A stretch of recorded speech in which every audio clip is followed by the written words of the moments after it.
A do Elite oculta pelo Fael é real, mesmo que não seja.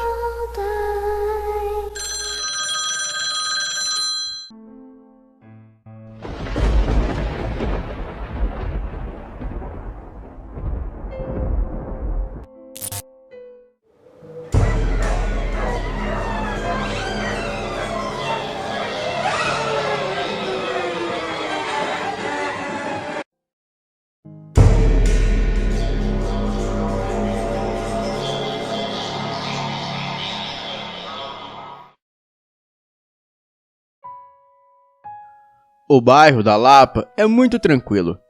Possui muitas ruas arborizadas, onde os moradores caminham tranquilamente. Numa dessas ruas, sem saída, morava um casal de velhos aposentados. E passavam os dias ocupados com o jardim, os pássaros na gaiola e a costura. Moravam na mesma casa que compraram quando se casaram. Viviam naquela casa há 40 anos. A casa tem 3 quartos, sala, cozinha, 2 banheiros e um quintal nos fundos e um jardim na frente, onde cultivavam rosas. Ambos têm 60 anos e esperam pacificamente a morte. Desejam que ela os leve junto para o descanso eterno, pois um não saberia viver sem o outro. Ali, eles criaram os 2 filhos e ambos moram no Canadá. Mas esqueceram que têm pais vivos. E apesar do descaso dos filhos, eles são felizes porque basta um ao outro. Começaram as vidas sozinhos e vão terminar assim. A aposentadoria dos 2 não estava dando para comprar os remédios caros que usavam. Então, resolveram alugar 2 quartos. Colocaram uma placa no poste e logo surgiram candidatos. O casal entrevistava os candidatos, querendo saber sobre os hábitos e costumes dos pretendentes. Escolheram 2 jovens e acertaram as condições do local. Bem, a vida seguiu seu curso normal. Agora, só quebrado pela presença dos jovens. Eles não eram de ficar muito em casa. Chegavam tarde e saíam cedo. Diziam que cursavam faculdade, um de direito e outro de engenharia. Mas os velhos nunca os viam estudando ou carregando livros. E nem mesmo livros nos quartos haviam. No entanto, eles pagavam aluguel pontualmente e não causavam transtorno. Às vezes, no final do domingo, os jovens ficavam ouvindo as histórias do casal, faziam algumas perguntas e se recolhiam. Os jovens notaram que ninguém visitava os velhos e ninguém telefonava para eles. Ninguém escrevia para eles e até mesmo os vizinhos os ignoravam. Os velhos davam a entender que eram sós no mundo. A casa era grande e espaçosa e ficava numa rua muito tranquila. E se vendida, renderia um bom dinheiro. Eles comentariam isso com os velhos e eles responderam que naquela casa estava a vida dos 2. E que ela fazia parte da história deles. E ela sabia todos os segredos. Havia presenciado todas as alegrias e tristeza dos 2. E que jamais venderiam a casa enquanto fossem vivos. Além do que, não precisavam de dinheiro. E depois que partissem, os filhos poderiam fazer o que quisessem com a casa. E pela primeira vez mencionaram a existência de filhos. Os jovens interessados perguntaram mais algumas coisas e logo perceberam que os filhos ignoravam totalmente a existência dos velhos. Então, os jovens se entreolharam e a sorte dos velhos estava decidida. Num domingo frio do mês de julho, os jovens entraram no quarto dos velhos e os dois estavam dormindo. Eram 5 horas da manhã e, com os travesseiros, os jovens sufocaram os velhos. E depois desceram até a cozinha, saíram no quintal, abriram 2 covas, carregaram os corpos até as covas e os enterraram lá. Aliviados e satisfeitos, eles saíram. Andaram pela cidade e, quando estava anoitecendo, eles voltaram para casa. Tudo estava como eles haviam deixado.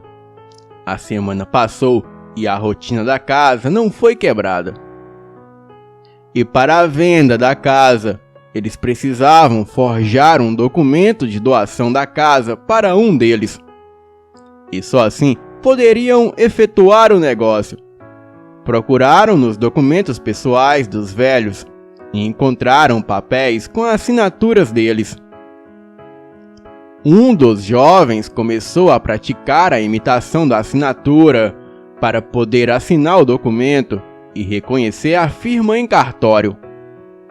Um mês se passou e tudo estava indo muito bem. E no mês seguinte, começaram a acontecer fatos estranhos. A casa possuía um jardim com roseiras vermelhas, amarelas e brancas. As rosas começaram a desabrochar. No entanto, todas vermelhas e de um vermelho escuro, muito escuro e quase negro. No princípio, eles não notaram a mudança, mas num domingo, quando um deles estava olhando o jardim, ele notou que as rosas, antes de cores variadas, agora eram todas vermelhas, mas de um vermelho muito forte. Alguns jovens e namorados roubaram rosas do jardim, mas elas murchavam imediatamente após serem cortadas. E no fundo da casa, no local onde eles enterraram os velhos, nasceu uma planta. E quando abriu a primeira flor, exalava um perfume forte que invadia todos os cômodos da casa. Era um cheiro muito doce e enjoativo. Os rapazes cortaram várias vezes a planta, arrancaram pela raiz, mas ela sempre ressurgia, e cada vez mais forte. Uma flor fênix, e aquele cheiro os incomodava muito. No entanto, nenhum vizinho viera reclamar do cheiro da flor. 7 meses se passaram, e os rapazes mal ficavam na casa. Tudo os incomodava. Eles já haviam forjado o documento e estavam prontos para efetuar a venda da casa. Contrataram uma imobiliária e foi colocada uma placa no poste. A placa ficou 2 dias afixada e sumiu misteriosamente. A imobiliária colocou outra e sumiu de novo. Foram várias placas e todas sumiram. Resolveram escrever na parede o anúncio da venda e no dia seguinte não havia nada escrito. A imobiliária desistiu, pensando que os jovens estavam brincando com eles. Os rapazes procuraram outra imobiliária e os mesmos fatos se sucederam. Colocaram um anúncio no jornal do bairro e ninguém respondeu ao anúncio. Verificaram que o endereço e o telefone estavam errados. O funcionário disse que estava no ramo há 20 anos e que nunca havia acontecido um fato desses. Anunciaram de novo, saiu outro endereço e outro telefone publicado. Resolveram publicar no jornal de grande circulação. O endereço e o telefone também saíram errados. Num domingo frio do mês de julho, o telefone tocou às 5 horas da manhã. Um dos rapazes atendeu e uma voz que parecia estar vindo de muito longe disse que gostaria de comprar aquela casa e que dias depois ligaria para marcarem um encontro. Bem, ele voltou a dormir. E quando acordaram, um deles foi até o banheiro tomar um banho, fez a barba, ligou o chuveiro, e a água morna caía mansamente sobre o seu corpo. Na cozinha, o outro preparava o café quando ouviu um grito vindo do banheiro. Era um grito horrível. Ele correu até o banheiro e a porta estava trancada, mas ela nunca trancava. Ele bateu e ninguém respondeu. Arrombou a porta e o banheiro estava nublado, cheio de vapor denso, e o outro jovem estava caído no chão do banheiro com queimaduras por todo o corpo. O rapaz levou seu amigo até a cama e, em seguida, ele correu para a farmácia mais perto. E então ele comprou pomadas para queimaduras. E quando voltou, o seu amigo não estava mais no quarto. O procurou pela casa toda e o encontrou do lado da árvore que teimava em não morrer. O carregou para dentro de casa e o colocou na cama. Passou pomada por todo o seu corpo. E mais tarde, ele acordou e contou que estava tomando banho com água morna, quando a água começou a cair fervendo sobre o seu corpo. Ele tentou abrir a porta do box, mas ela não abria. Estava emperrada. A água caía por todos os lados e tentou fechar o registro. Ele fechava, mas a água continuava caindo. E não aguentando mais de dor, ele berrou e desmaiou em seguida. À noite, uma febre alta tomou conta do seu corpo e no outro dia ele amanheceu morto.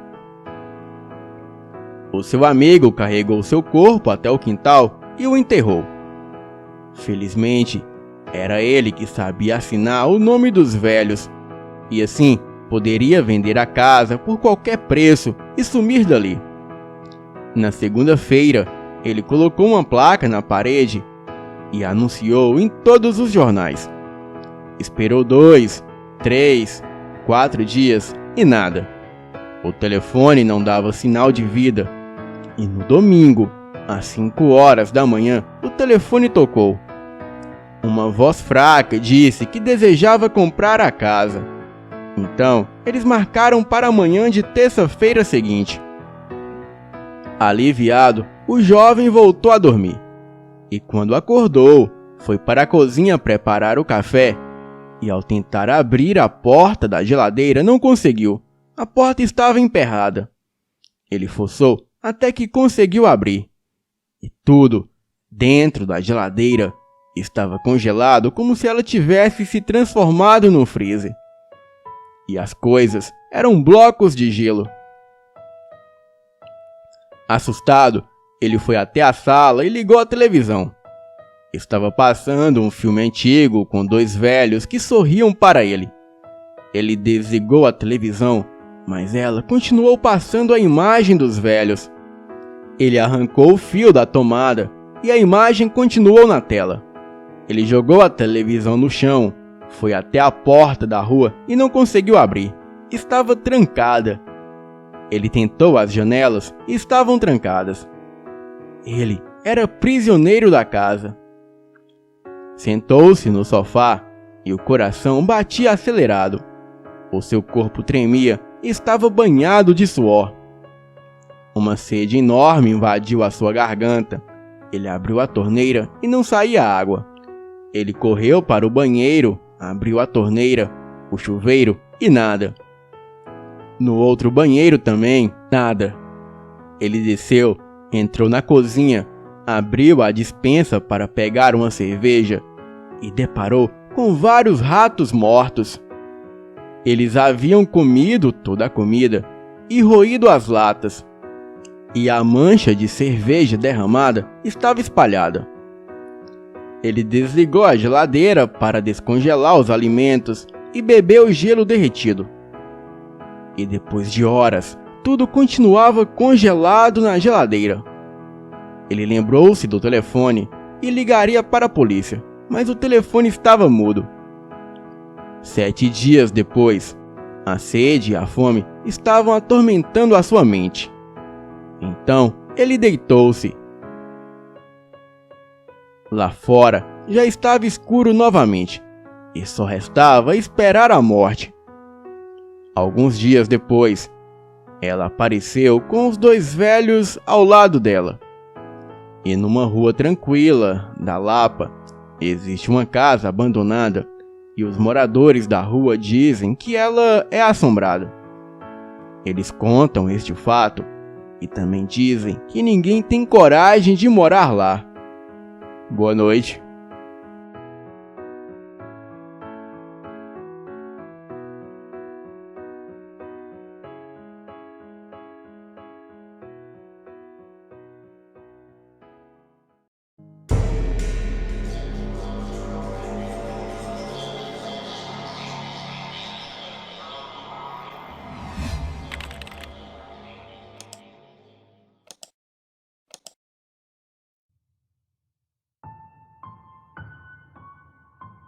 Boa noite, me chamo Adriano. Sou morador da cidade de São José dos Campos, capital do Vale do Paraíba. Este relato aconteceu no ano de 2000 e eu tinha por volta de 22 anos. Tudo aconteceu em um convite de um amigo chamado Wagner, de apelido Lapio, a irmos pescar na represa do Rui, na folga de sábado, na região de Santa Branca, onde se encontra a represa conhecida por abastecer as cidades nas proximidades. Local de grande procura por pescadores e turistas, por conta das maravilhas que se encontram na região. Local de muitas pousadas, hotéis fazendas e vários pesqueiros. Fomos em um local público e bem conhecido, mesmo se tratando de uma propriedade particular. Na verdade, era uma fazenda do ramo de laticínios. Então, fomos de bicicleta, por se tratar de um local muito próximo da minha cidade, que levava não mais do que 2 horas de boas pedaladas se você tiver preparo. Combinamos de sair bem cedo da minha casa, antes das 5 horas da manhã. E por volta das 7, já nos encontrávamos na estrada de terra que dava acesso a essa propriedade. Passamos por uma pequena casa que se encontrava com as janelas abertas e notamos uma música a ser tocada, quase que sem perceber. Era uma música do campo, uma moda de viola, assim tratada por quem vive no campo. Nos aproximamos e batemos palma. E logo em seguida, sai um senhor muito simples de cor escura na janela. Nós já anunciamos um bom dia, e já pedindo desculpas pelo incômodo. O meu amigo deu início à pergunta. Bom dia, tudo bem com o senhor? Desculpe a gente incomodar logo cedo. Só queria saber se essa estrada segue até a propriedade do Rui. Ele respondeu que sim, que era só pegar todas as saídas à esquerda, e quando a estrada bifurcasse, era para pegar a saída à direita, e depois seguir reto até chegar a uma porteira. E chegando nela, era só passar pelo quebra-costela, uma passagem para pedestres, que impede a passagem do gado. Então, antes de sairmos em direção a esse destino, eu perguntei. Só mais uma pergunta, senhor. No caminho até aqui, notamos que as outras casas que cercam essa estrada têm uma cor vermelha na parte de cima dos batentes. O senhor pode me falar o porquê dessas marcas?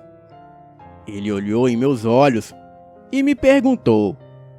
Vocês são de onde? Falamos que não éramos dali, mas que vínhamos da cidade de São José dos Campos. Estávamos indo em busca de alguns peixes e de relaxar. Ele disse que já imaginava que fosse isso, pelas tralhas e pela grande procura de pescadores aventureiros que sempre passam por ali. Ele disse que fôssemos pescar logo, e que não era para a gente se empolgar pela fartura de peixe que ali tinha. Bem, não entendemos muito bem o que ele quis dizer com isso. Agradecemos e seguimos pela estrada de terra. E daí não levou mais do que 20 minutos para chegarmos, já que daquele ponto era apenas descida. Chegamos no local, passamos as nossas bicicletas e seguimos por uma trilha bem estreita por meio do mato. Logo à esquerda, as águas da represa batiam no paredão de terra por onde a trilha cortava, bem próximo da represa. E se uma pessoa desatenta não tomasse cuidado, cairia ali facilmente. E provavelmente teria problemas se não soubesse nadar, pois dava para ver que daquele ponto a represa era bem funda. A trilha ia seguindo descendo em direção a um tipo de campo aberto, onde as águas da represa eram bem rasas. Montamos um quadrado de bambu, amarramos várias garrafas PETs e enfiamos 2 estacas no pé da margem da represa. E ali amarramos com arame o quadrado de bambu que foi necessário fazer, por conta da grande quantidade de água a pé que se encontrava em grande parte da represa. E se não fizéssemos isso, seria praticamente impossível de se pescar ali, pois acreditamos que os anzóis iriam enroscar ali com muita facilidade. O nosso cercado contra a água a pé estava pronto e funcionava com perfeição, mantendo toda aquela vegetação em volta dos bambus. Levamos a nossa ceva, farelo de milho, com ração e todo tipo de coisa que servem para atrair os peixes. Então, logo os peixes começaram a se movimentar dentro do cercado. Era só uma questão de tempo para serem fisgados. E assim seguiu o dia. Pescamos muito neste lindo sábado.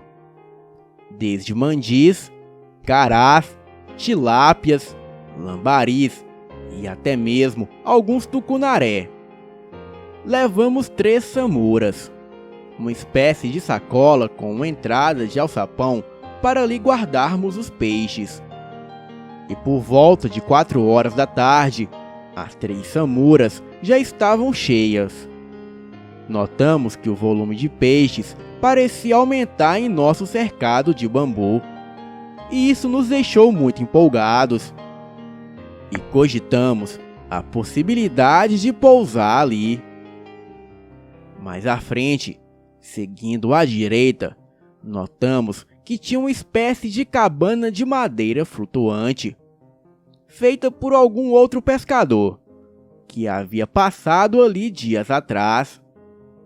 E como no dia seguinte era domingo, e eu morava sozinho e era solteiro, não vi problemas de ficar por ali até o dia seguinte.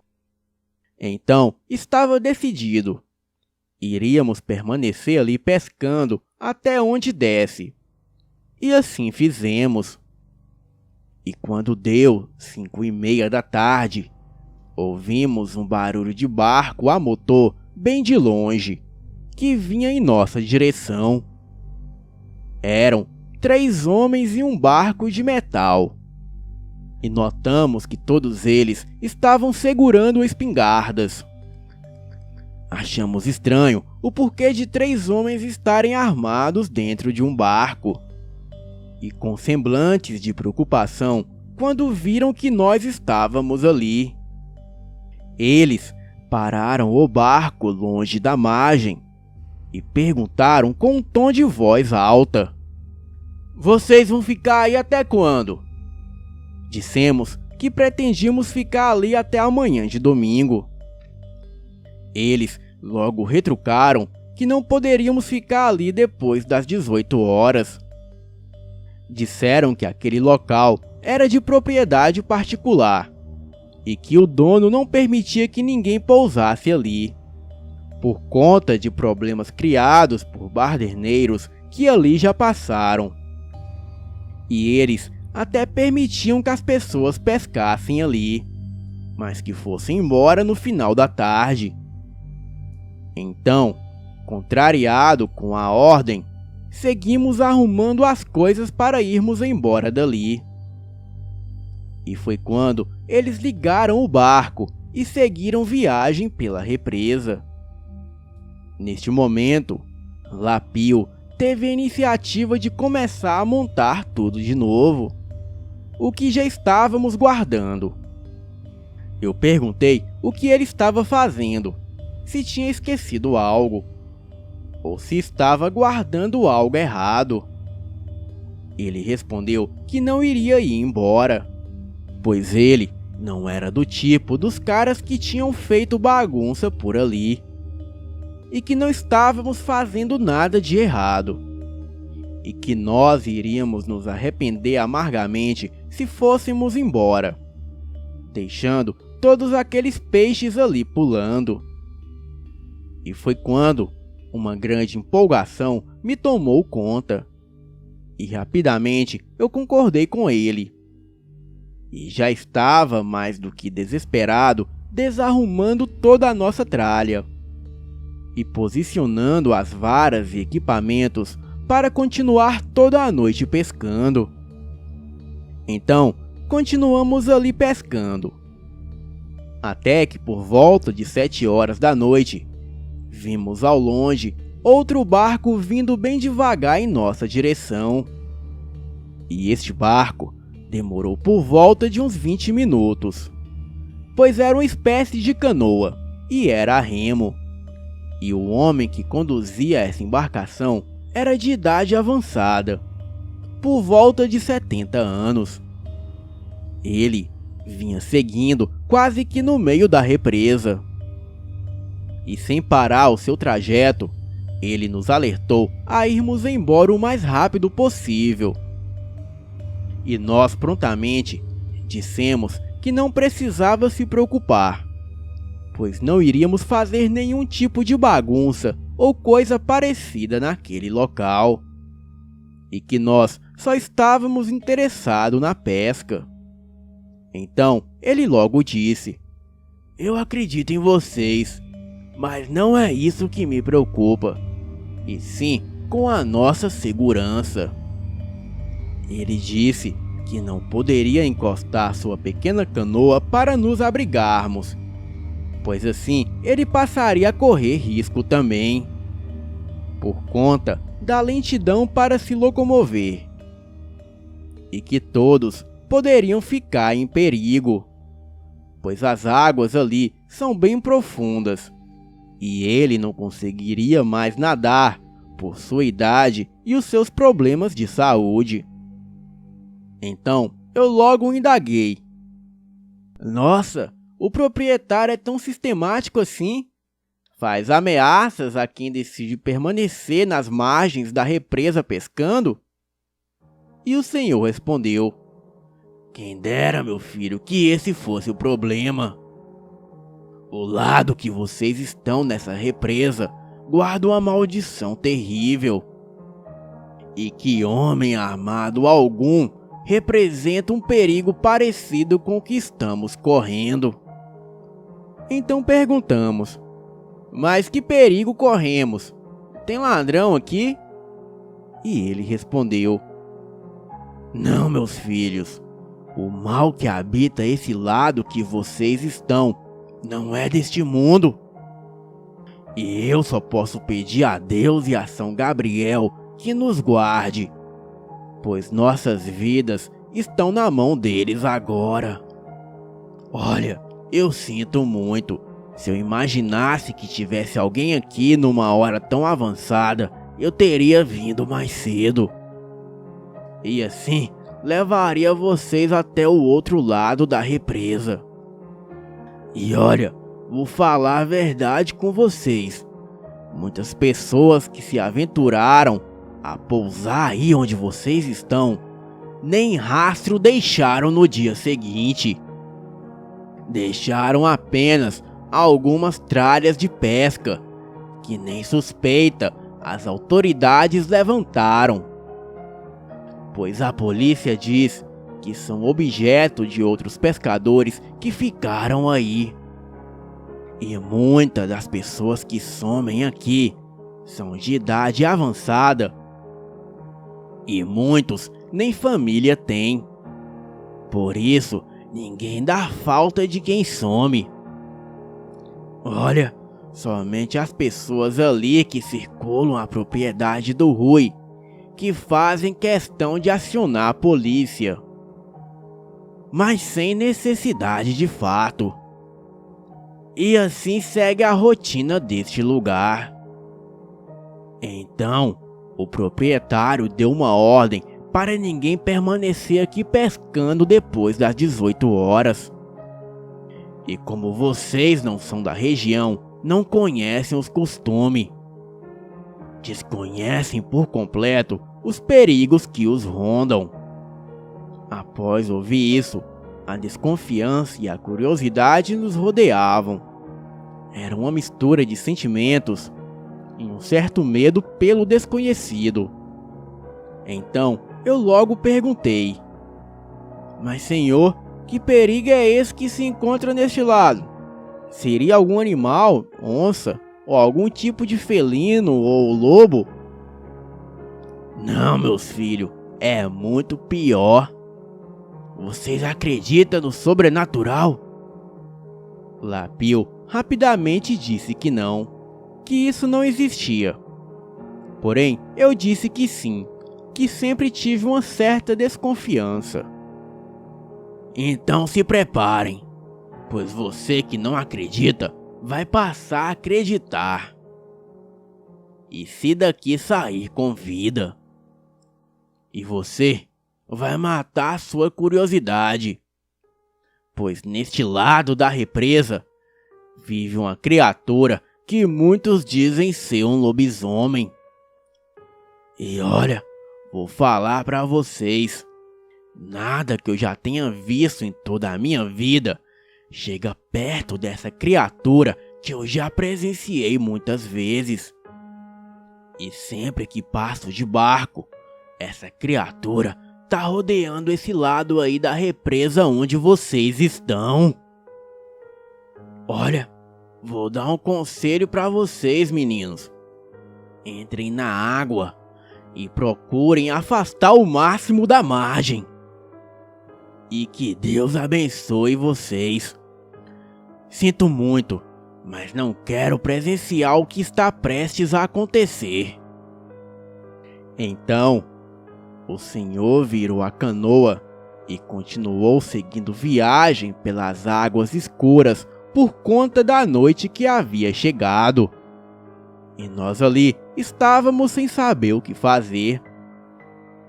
Lapio rapidamente começou a retirar os samuras cheios de peixe da água. Então eu gritei a ele: não, Lapio, deixe os peixes aí. Não temos como levar eles com a gente, pois isso vai nos dar muito trabalho. De fato, daria muito trabalho, pois cada samura estava pesando mais do que 30 quilos. E se todos estivessem cheios como havia de estar, seria mais de 90 quilos de peso extra. Então, terminamos de arrumar tudo. Colocamos todas as tralhas dentro de um enorme buraco no chão. Cobrimos com um pedaço de madeirite que ali estava apodrecendo ao relento. E quando estávamos pensando em nos retirar do local, com o intuito de voltar no dia seguinte de carro, eis que um cheiro insuportável invade as nossas narinas, fazendo os nossos olhos lacrimejarem, como se estivéssemos cortando cebola. Então seguiu um som agoniante, como se fossem gritos e gemidos de dor. Parecia que alguma coisa vinha se arrastando, sofrendo muito. Porém, não havia barulho de algo se movendo. Era apenas um som terrível de gemidos, com uma espécie de grito menos alarmante e uma bufada de um animal muito forte, semelhante a um boi, ou de um porco de tamanho descomunal. E foi quando algo muito grande surgiu no meio do mato. Aquilo era enorme e estava andando de 4 patas, completamente deformado. E saía sangue de várias partes do seu corpo. Porém, eu digo com toda certeza, não se trata da mesma criatura que todos dizem ser um lobisomem. E se de fato essa criatura for um lobisomem, o que todos já relataram aqui foi bem distorcido e refeito com o propósito de caracterizar a uma lenda de nosso folclore. Só consigo descrever com detalhes como é de fato essa criatura, pois conseguimos ver ela por completo, de todos os ângulos e posturas possíveis. Bem, o senhor da canoa estava certo. A água nos manteve a salvo dessa besta demoníaca, nos possibilitando a ver de perto o que realmente ela é. Aquela coisa mede facilmente mais de 2,40 metros de altura. Porém, não tem pelagem em todo o corpo. Na verdade, os seus pelos mais parecem de um animal com algum tipo de sarna, dando para ver a pele por baixo dos pelos falhos e molhados. Sim, molhados, pois a criatura soltava uma espécie de suor. Que nada neste mundo venha a ter um cheiro tão insuportável como este. As suas mãos dianteiras eram semelhantes a mãos humanas, mas completamente desfiguradas. Ficam sangrando como se a pele estivesse com uma infecção ou coisa parecida. As suas pernas são a coisa mais bizarra que eu já vi. Os calcanhares são tão alongados que sim, te fazem pensar que são joelhos, mas na verdade não são. São apenas os calcanhares muito alongados, onde só os dedos tocam o chão, e o seu pé é esticado colocando o calcanhar como se fosse um joelho, envergado para trás, onde as coxas humanas se inclinam para frente, alinhando o joelho humano com o tornozelo que virou um joelho invertido. Não existe nada igual nesta vida. A besta tem muita dificuldade de andar em 2 patas, precisando apoiar os seus braços no chão para não cair. E o bicho é de aproximadamente uns 180 kg. E a sua cabeça não é de cachorro, e não tem pelagem alguma em sua face. Tem um focinho semelhante a de um porco, porém sem orelhas, e do topo da sua cabeça saem 2 pontas, e as suas orelhas ficam na parte de trás da cabeça, quase que na nuca, onde só se conseguem ver 2 fendas, como se o crânio fosse rachado na parte de trás. A deformidade da cabeça é impressionante, e rapidamente se percebe que de fato aquilo é uma criatura das trevas. Os seus dentes são como dentes de cavalo, e não se parecem nada como de felinos ou de lobo. É como se tivesse mais dentes do que aquela enorme boca pudesse suportar. A sua língua fica dependurada para fora, de onde sai uma quantidade absurda de baba. Acredito que a criatura não consiga fechar a boca, por conta dos dentes serem da forma que são, e também pela quantidade. E a impressão é que essa criatura possua mais de 100 dentes na boca. Não tem como algo ser daquela forma, senão por falta de espaço. Mas quando aquilo abre a sua boca para respirar, é completamente diferente de qualquer outro predador. Pois o esforço que a besta faz para abrir a sua enorme boca, se consegue ouvir os ossos se partindo, para que ela consiga abrir ainda mais a boca e puxar o ar para dentro. O som desse ser respirando me tira o sono até hoje, 20 anos depois do ocorrido. Essa coisa não faz nenhum barulho, a não ser os gritos e gemidos. E este som terrível quando respira. E não se pode ouvir o seu caminhar, a não ser quando aquilo salta. O seu calcanhar e joelho estando na posição que se encontram, faz com que essa criatura possa dar saltos que não passem nem de longe na imaginação humana. E se não fosse a represa em nossa frente, seria impossível sair dali com vida. Realmente, essa criatura tem um pavor terrível da água, ficando somente nas margens. A besta derrubou árvores e atirou contra a gente dentro da água. Lançou pedras enormes, como se fossem bolas de futebol contra eu e contra o meu amigo. E por sorte, aquilo atirava as pedras com tanta força que passava por cima da gente. Mas em todo momento, demonstrava uma enorme dor física, de muitas dificuldades de se suportar. Os seus olhos eram 2 bolas amarelas por inteira, e não tinha pupila ou algo do tipo. Apenas 2 bolas brilhantes amareladas.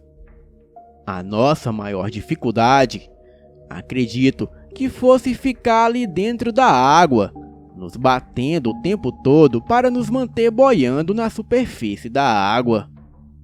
Isso tudo tendo que suportar o cheiro mais terrível que um ser humano possa vir a sentir. Teve momentos que achei que não iria aguentar. E o que nos ajudou foi as árvores ali no meio da represa submersa há muito tempo, mas que ainda tinha um tronco enraizado no fundo da água, onde no meio da escuridão fomos agraciados a bater com o pé, tendo ali uma espécie de plataforma. Nada confortável, mas quando nos cansávamos de bater os braços e pernas, ali conseguíamos esticar um pouco o corpo, evitando possíveis cãibras. Tivemos sorte de ser uma época de muito calor, pois assim suportamos o frio da água a madrugada adentro. A besta se manteve ali gritando e gemendo até às 5 horas da manhã. Ora fungando, respirando e gemendo. E em alguns momentos achamos que aquilo chorava. Em outro momento, era como se aquilo quisesse dizer alguma coisa. Porém, o som seguia ininterrupto por todas as horas que se passaram. Por fim, logo veio o raiar do dia. Exaustos, eu e o Lapio já não conseguimos nos mover. Não sei se de tanto medo ou tensão por conta do grande esforço que fizemos. O nosso corpo estava cheio de cãibra. Porém, conseguimos chegar do outro lado da represa. O lado que a besta não conseguia alcançar. Eu e o meu amigo Lapio praticamente desmaiamos ali mesmo, sendo socorridos por um grupo de retireiros que estavam ali para o curral das vacas. Logo depois, chegaram os 3 homens que passaram primeiro no barco a motor, armados com espingardas, aparentemente surpresos por nos verem ali. e levemente satisfeitos por estarmos seguros. Falamos do senhor da canoa que nos deu a dica de entrar e tentar chegar do outro lado da represa. Percebemos que nem era tão longe assim o outro lado da margem. Mas acredito que por conta do cheiro insuportável da besta, acabamos nos confundindo e não conseguindo ir para lugar algum naquela escuridão gelada, onde só se conseguia ver as estrelas. Outro detalhe: ninguém soube dizer quem era o senhor da canoa, pois ninguém ali da região que circulava por aquelas águas tinha uma canoa de madeira. Todos ali tinham barcos simples, mas todos com motor a gasolina, e que nunca tinham visto esse possível senhor depois desse dia.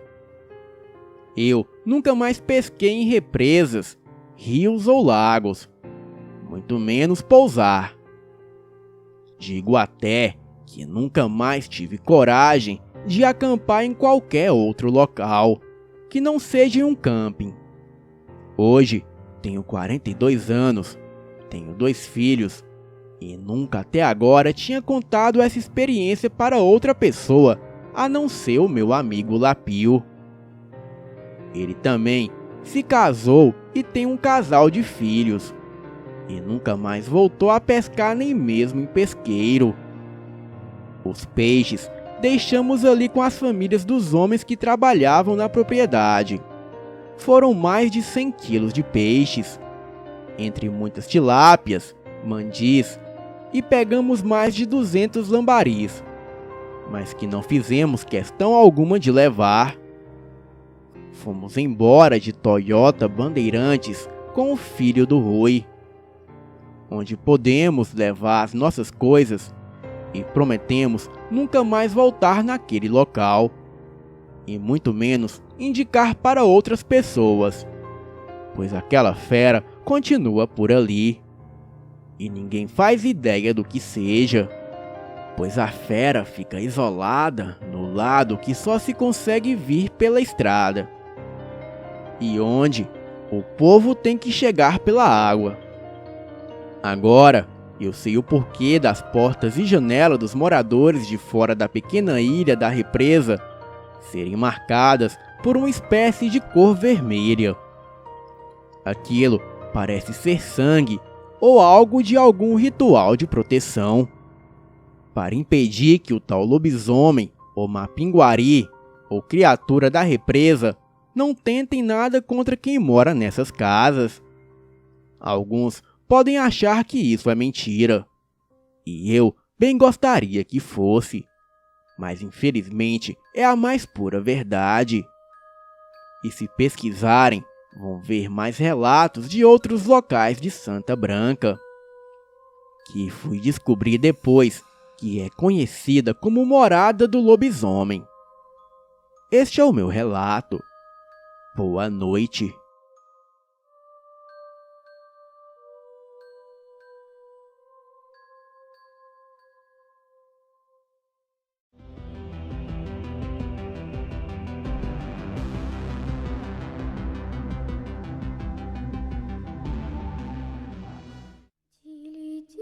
Тили-тили-бом, закрой глаза скорее.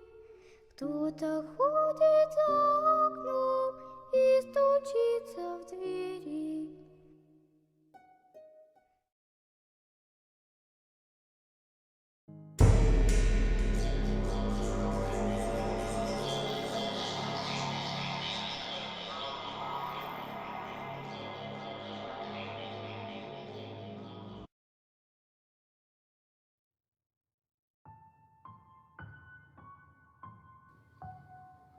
Olá, o meu nome é Reinaldo.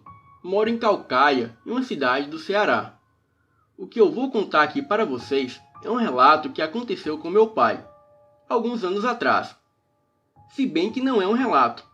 Isso foi de fato o que aconteceu de verdade. E só de olhar nos seus olhos, dá para perceber que ele não está mentindo.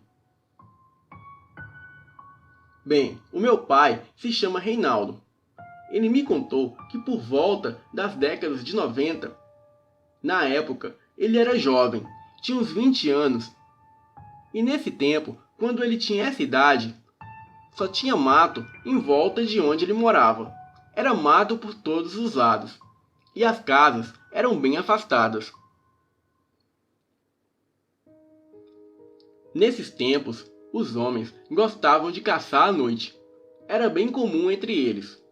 E o meu pai me falou que quase todas as noites ele e alguns amigos saíam para caçar. Mas também havia vezes que ele ia somente com um amigo. Enfim, era no mês de fevereiro, mês de quaresma. E os mais velhos falavam para o meu pai que era perigoso esse período da quaresma. Eles falavam que nesse período muitas coisas estranhas aconteciam nas noites. Aparições de coisas bizarras, como almas, vultos e coisas do tipo.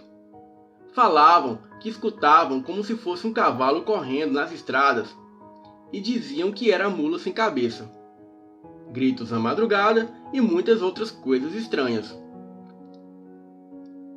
Mas o meu pai não dava muita importância, porém ele nunca tinha visto algo do tipo. Era uma noite de quarta-feira e o meu pai resolveu ir na casa do seu amigo, que se chamava Francisco. Chegando lá, ele estava sentado em uma cadeira na frente da casa. E o meu pai logo falou: "E aí, vamos caçar hoje?"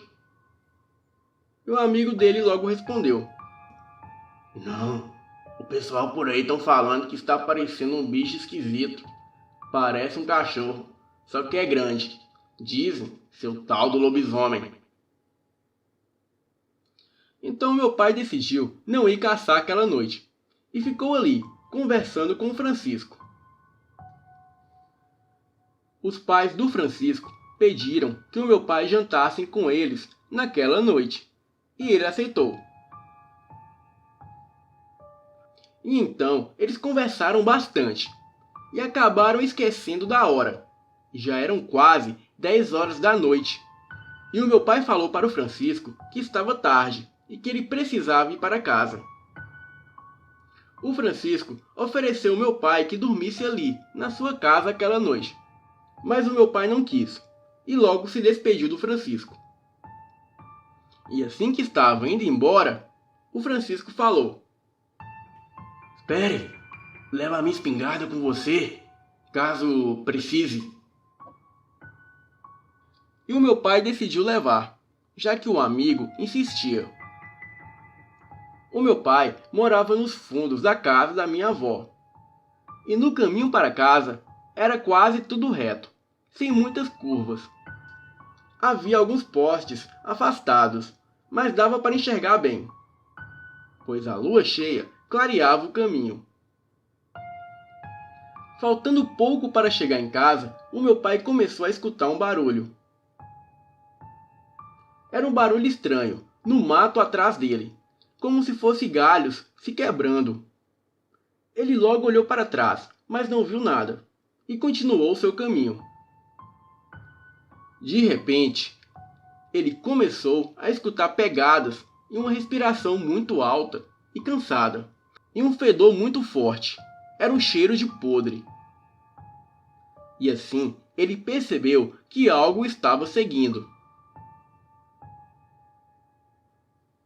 O meu pai lembrou do que o amigo dele falou sobre o tal lobisomem e decidiu correr, já que faltava poucos metros até a sua casa.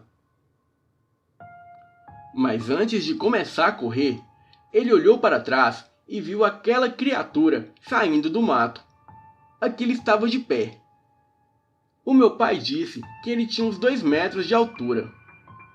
A sua cara era de cachorro, com orelhas enormes e olhos amarelos cobertos de pelos negros. Na região da barriga não havia muitos pelos. O meu pai falou que ficou paralisado e as suas pernas não se mexiam. Mas quando o bicho se abaixou e ficou em 4 patas como um cachorro, dava para perceber que a parte de trás dele era mais alta do que a parte da frente. E aquilo parecia que usava os seus cotovelos para andar, e as suas mãos ficavam perto do rosto.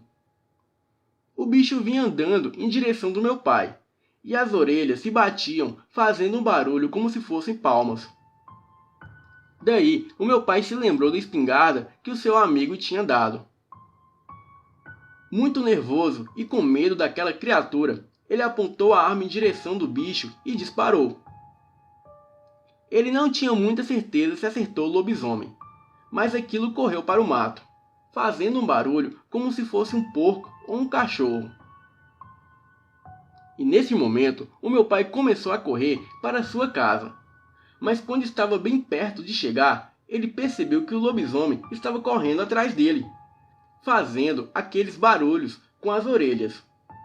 Ele corria estranho e era bem rápido. O meu pai conseguiu chegar em casa.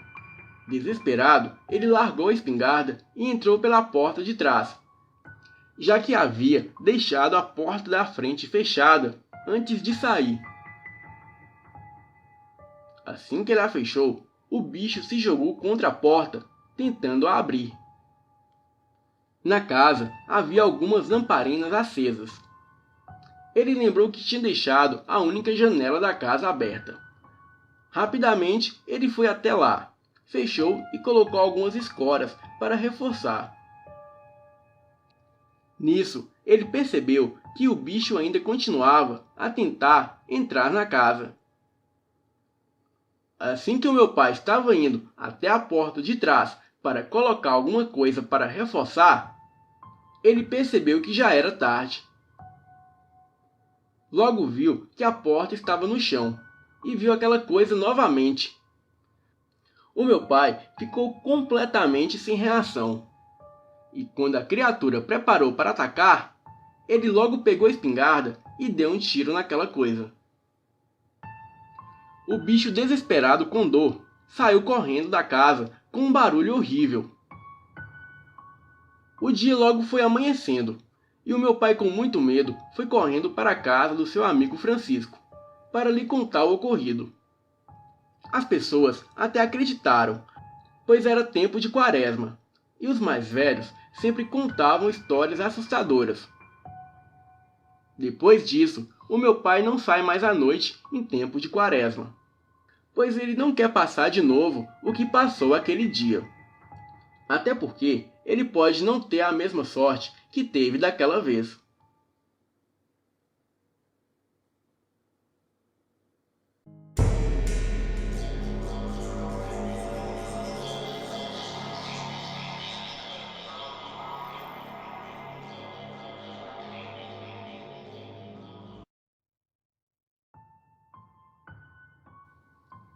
Olá, ouço seus relatos no YouTube e decidi enviar este. Eu trabalho em uma fábrica aqui na minha cidade.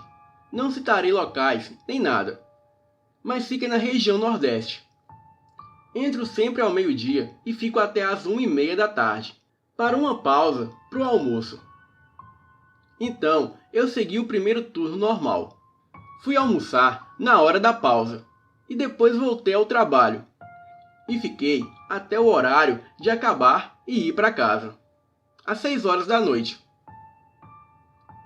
Saí, cumprimentei algumas colegas na saída e ficamos conversando um pouco sobre assuntos triviais, nada relevante. Estava muito cansado e queria ir logo para casa. Então acabei encerrando a conversa e comecei o trajeto para casa. E foi aí que as coisas estranhas começaram a acontecer. No meio do caminho, cheguei no local mais nojento e perigoso da rota.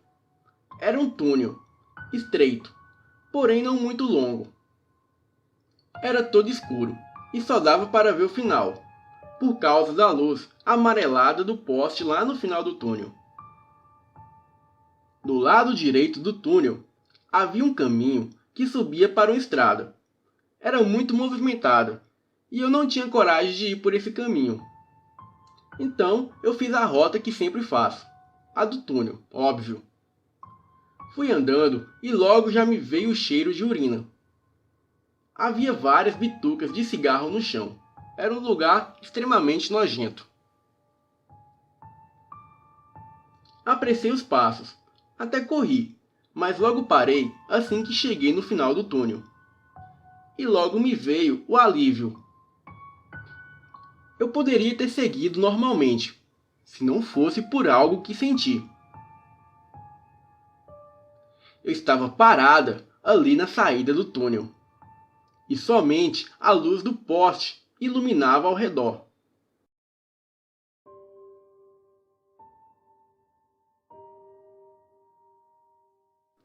Logo senti uma mão no meu ombro, e eu gelei. O meu corpo todo arrepiou, e eu olhei para trás assim que senti o toque. Mas para o meu horror, não havia ninguém atrás de mim. Do outro lado do túnel, eu vi uma sombra, uniforme, escuro, tipo fumaça. Era toda negra e tinha saliências na testa, como 2 chifres. Saí de lá correndo desesperada e sem olhar para trás. Cheguei em casa toda suada e tremendo. Eu nem tomei banho e nem troquei de roupa. Só corri para o quarto e me joguei na cama. De repente, eu acabei apagando de bruços. E só lembro do que aconteceu a seguir. Quando abri os olhos, havia despertado. De início, estava tudo escuro. Eu não conseguia mover o meu corpo. E logo pensei: é paralisia do sono. Já havia lido sobre e conhecia os sintomas. Eu só olhava ao redor, pois só conseguia mover os olhos. Quando me acostumei à escuridão, foi aí que me notei. Eu havia me deitado e apagado de bruços, mas quando acordei, estava encarando o teto, de barriga para cima. Como eu cheguei nessa posição?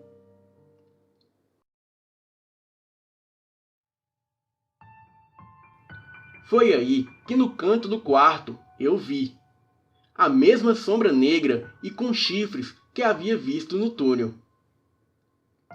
Comecei a lacrimejar. Tentava me mover, mas o meu corpo não conseguia. A criatura começa a se aproximar de mim. Aquilo levantou uma mão com garras. Era visível que não era uma mão. A forma, o contorno era perfeito através das sombras que formavam a silhueta da criatura. Aquilo foi passando a mão no meu pé e subindo, e foi subindo, e foi arranhando desde o tornozelo até a minha coxa. A ponta da unha perfurou a minha coxa, e eu sentia a dor. Tentava gritar, mas não conseguia. Nesse ponto, a criatura já estava em cima de mim. Eu sentia a sua respiração negra, um peso em meu peito. Era como se aquilo estivesse sentado em cima de mim. Com o dedo, a criatura arrastou a minha blusa e o meu seio esquerdo ficou exposto. A criatura cravou a sua unha com tudo no bico do meu peito. E foi aí que eu consegui gritar e me mexer. Quando eu levantei da cama, a criatura havia desaparecido, como a fumaça que era. Eu estava chorando e desesperada. Olhei o celular ao lado da cabeceira da cama, e era 3h13 da madrugada. Eu lembro que havia chegado em casa em torno das 9 horas da noite. Eu não me lembro de nada que aconteceu antes disso tudo. No dia seguinte, eu achei que tudo era um pesadelo, e só um episódio de paralisia do sono, devido a estresse e cansaço, pois trabalhar na fábrica é desgastante, ainda mais para uma mulher. Mas eu logo senti uma dor na perna, e quando eu fui ver, a minha coxa estava roxa. Estava muito roxa, como se algo afiado tivesse passado lá. Logo depois, senti uma dor no meu peito e vi uma mancha vermelha pela blusa, no lado esquerdo. Levei o dedo até lá e logo começou a doer. Levantei a blusa e fiquei horrorizada ao ver que do bico do meu peito gotejava sangue. Aí a ficha caiu. Aquilo não foi um sonho, foi tudo real. Eu nunca contei isso para ninguém, só estou mandando, pois acho que será melhor compartilhar isso com os ouvintes. Espero que leia e grave o meu relato. E pode acreditar ou não, mas eu sei o que passei. Obrigada e boa noite.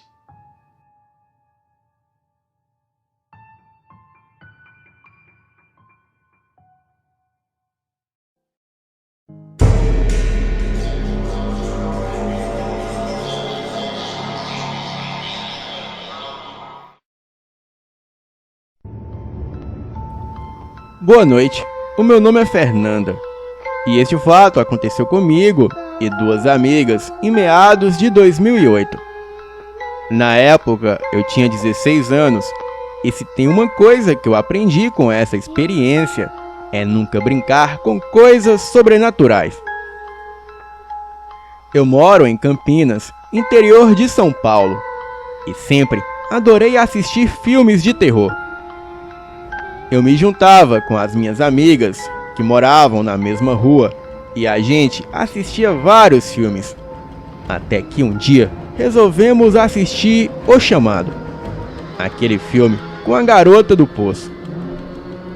Uma certa noite, eu estava com as minhas duas amigas, a Raíssa e a Priscila, as duas são primas, e resolvemos subir na casa da avó das duas, que fica na esquina da minha casa. Essa casa sempre foi meio sinistra vista de fora, e por dentro é ainda pior. Os fundos da casa dá em um lugar que a gente chama de buracão, uma área com um buraco enorme e fundo no meio, onde as pessoas jogavam entulho, bichos de estimação mortos e faziam obras de feitiçaria. A frente da casa da avó das minhas amigas dá acesso pelos dois lados para o quintal dos fundos. Chegando lá, nós entramos e cumprimentamos a avó delas. Já era noite e, como não tinha nada para fazer, começamos a brincar de assustar umas às outras, colocando o cabelo na cara e fingindo ser a garota do filme. Teve uma hora em que eu e a Raíssa fomos para os fundos da casa correndo, e lá era bem grande, com uma árvore e a carcaça de um caminhão velho. Bem sinistro o quintal. E lá começamos a chamar a Samara, a garota do filme. Samara, cadê você? Ficou com medo?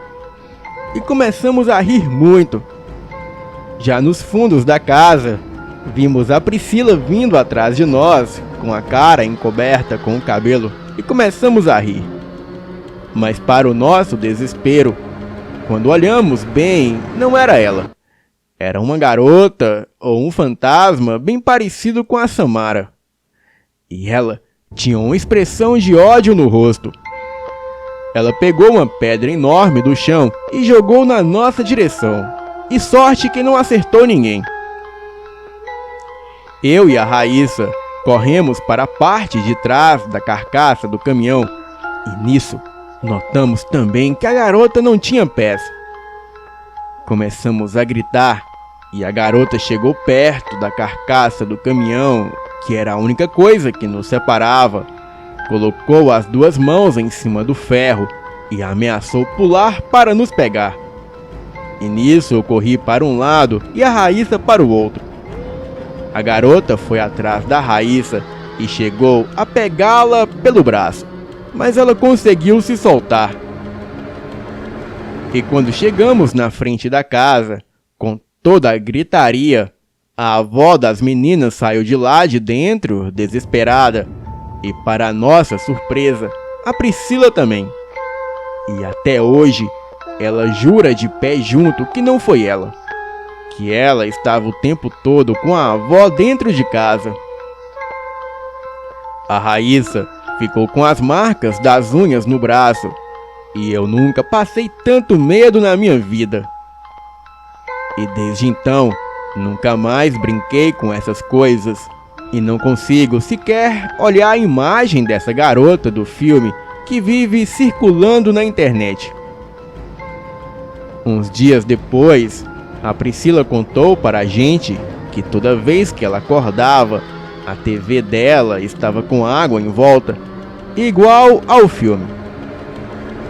Eu, obviamente, não acreditei nela, mas certo dia eu já até havia esquecido este fato. Então o telefone da minha casa toca, e quando atendi, eu escutei um chiado, mais parecido com estática.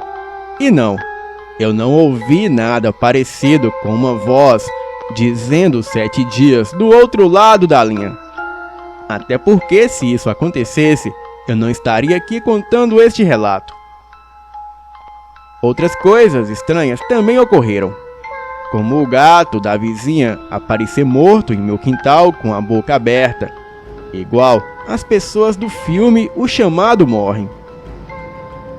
Outra vez que eu, a Raíssa e a Priscila estávamos assistindo um outro filme de terror, uma mosca estava pousada na tela da TV, mas parecia que ela estava no filme.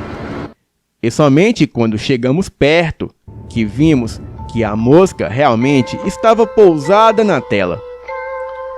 Bem, eu não creio que esse filme seja real, mas aquele dia enfurecemos alguém que não gosta de brincadeiras.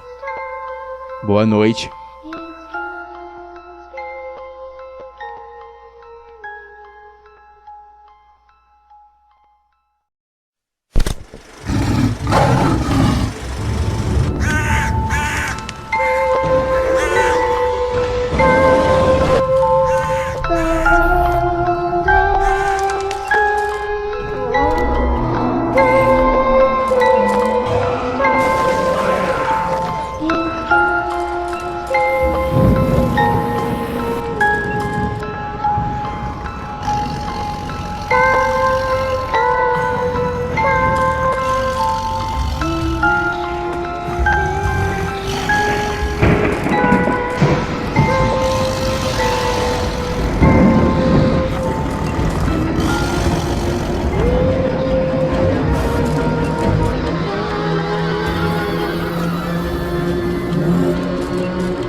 Este relato ocorreu comigo no domingo, dia 18/11/2018, quando estive na casa do meu amigo Alberto.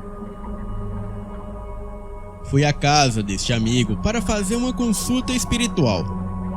Bem, eu vou explicar melhor. Há 2 anos, eu me cuido espiritualmente com um senhor de nome Alfredo. Ele é pai de santo e já foi bruxo. Eu tenho mediunidade desde a infância e também por anos a fio carreguei um trabalho de feitiçaria que fizeram para destruir a minha vida. Bem, essa história eu contarei num outro momento, no relato de Edith que eu estou escrevendo.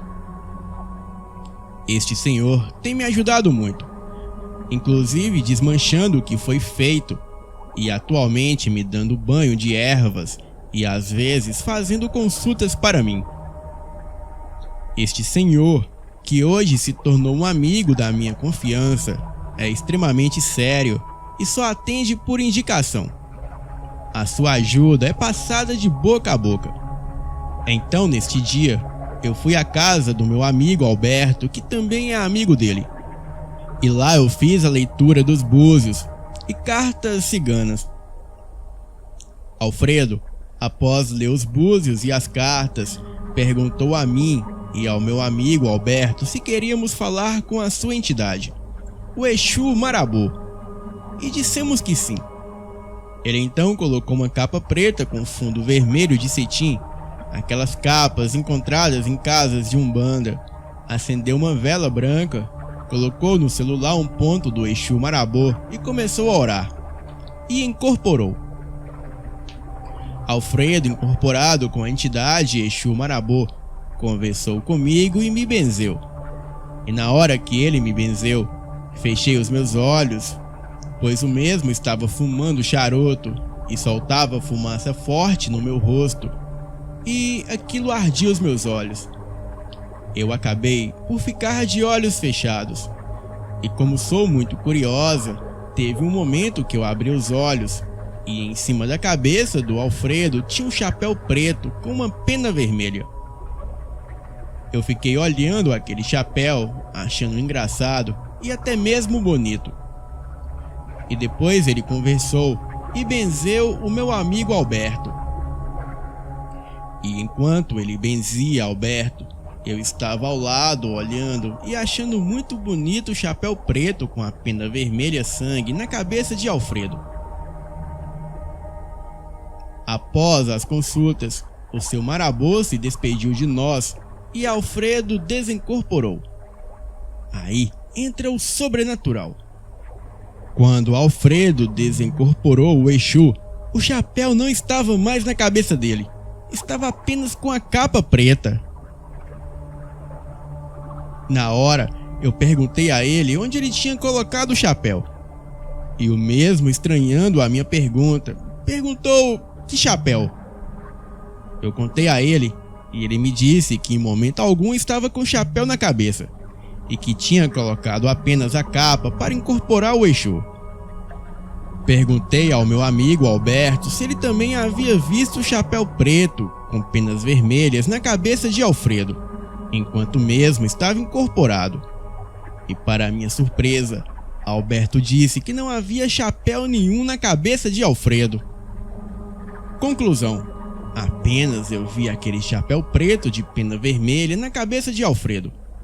E logo mesmo me explicou que o chapéu que eu vi era um chapéu materializado, plasmado na cabeça dele, e que algumas pessoas, quando vão falar com o seu Exu Marabô, viam aquele chapéu em sua cabeça. Eu concordo que esse relato não é muito assustador, mas é uma forte evidência da existência e influência da espiritualidade no nosso mundo material. Obrigada por ler o meu relato.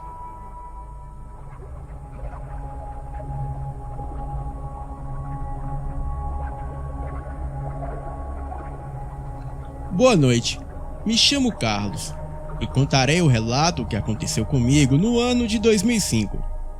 Nesta época eu tinha 13 anos de idade e esse fato aconteceu na cidade de Juazeiro do Norte, no Ceará. Bem, vamos lá.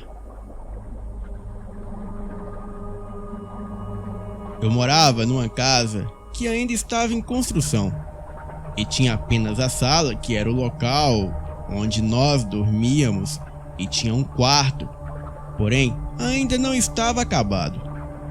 E o resto da casa era o quintal. O meu pai trabalhava à noite e durante o dia ele trabalhava na construção para terminar a casa. Bem, certa noite eu aproveitava e brincava até um pouco mais tarde. Era aproximadamente umas 22 horas quando resolvi entrar. A minha mãe já foi mandando que eu fosse tomar banho. Eu falei que já estava indo, mas mesmo assim eu comecei a demorar. E depois dela ter falado umas 4 ou 5 vezes, ela pegou o cinto e falou novamente para que eu fosse. Bem, eu abaixei a cabeça e fui. Porém, eu ia falando palavrões e resmungando baixinho. Eu fechei a porta e fui para o quintal. E quando cheguei do lado da porta do quarto, ao fundo do quintal, eu vi um cachorro preto, aparentemente normal. Bem, nós não criávamos cachorro nenhum. E por um segundo eu pensei como que aquele cachorro havia entrado aqui em casa. Senti o meu corpo paralisado.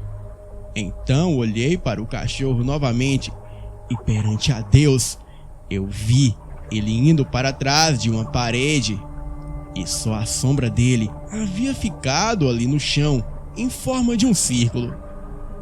Então aquela sombra veio arrastando pelo chão e entrou no quarto próximo onde eu estava. Então a sombra parou e dela foi subindo do chão um homem todo de preto, com uma capa preta, chapéu preto e olhos vermelhos como fogo. E media aproximadamente uns 2,5 metros de altura. E eu, ao ver aquela criatura horrível, eu dei um grito e saí correndo para onde a minha mãe estava. Tranquei as portas, apavorado e com muito medo. Contei tudo para minha mãe, o que eu havia presenciado ali no quintal escuro de casa. E a minha mãe também ficou com muito medo. Aquele cômodo ficava muito escuro quando se apagavam as luzes e não tínhamos vela e nem abajur. Bem, passaram-se algumas horas e eu já estava deitado na rede dormindo quando senti alguém batendo na minha rede. Eu abri os olhos e senti aquilo novamente. Bem, pensei que fosse a minha mãe, porque a cama dela ficava bem ao lado da minha rede. Mas quando abri a minha rede para ver se eu via algo em meio àquela escuridão, foi aí que o medo tomou conta de mim, pois eu vi aqueles 2 olhos enormes e vermelhos como fogo, e o meu coração quase parou no peito. Eu fechei a rede e fiquei ali chorando baixinho. Tentei chamar a minha mãe, mas ela não ouviu. Então, eu senti como se fossem 2 braços me agarrando na rede e me subindo até o teto. Eu não tive forças para gritar e acabei desmaiando de tanto medo. Pela manhã, eu contei para os meus pais o que passei naquela noite. Porém, a minha mãe não acreditou muito. Fael, este é o meu relato e é verídico. Se vão acreditar ou não, eu não sei, mas fica ao seu critério. Boa noite.